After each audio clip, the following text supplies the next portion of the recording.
Matthew 24 clearly debunks the idea of a pre-tribulation rapture. It says that Jesus comes on the clouds with his angels, there's trumpets, he's gathering believers. It looks exactly like the 1 Thessalonians 4 rapture passage that's famous. And it doesn't say anything about this happening before the tribulation. If anything, Jesus spends his time warning us that we're going to be persecuted, that there's going to be false prophets and false messiahs. You know the drill. He talks about wars and rumors of wars, and I'm sure you've heard Matthew 24 about 10,000 times. So our debate's solved, right? No, because people will actually say that Matthew 24 is only written to Israel, not to the church. And I've gotten that comment a little bit more than I've expected, so I just want to quickly address it. So interestingly enough, Matthew is actually the only gospel that mentions the word church, ecclesia. If you have ever heard of the Matthew 18 principle, where it talks about taking your conflicts to one person, then having a group of 2 or 3, then taking it to the church,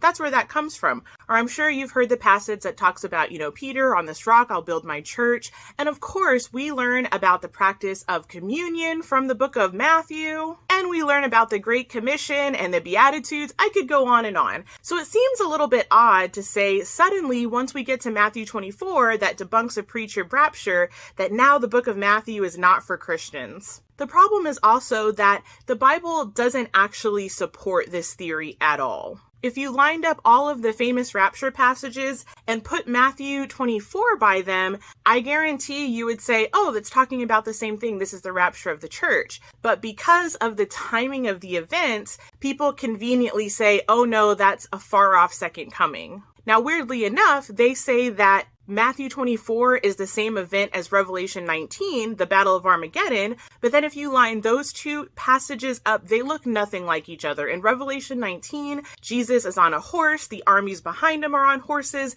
his robe is dipped in blood, he's coming in specific judgment to a specific region. It looks totally different. So I know I've brought up a lot of different points, and everybody has to grapple with what they think about Matthew 24. I would just encourage you to be cautious of listening to pastors because unfortunately, 97% of famous preachers today teach pre-trib doctrine and they teach an unhealthy view of dispensationalism. Let me know if you have questions. Bye, guys.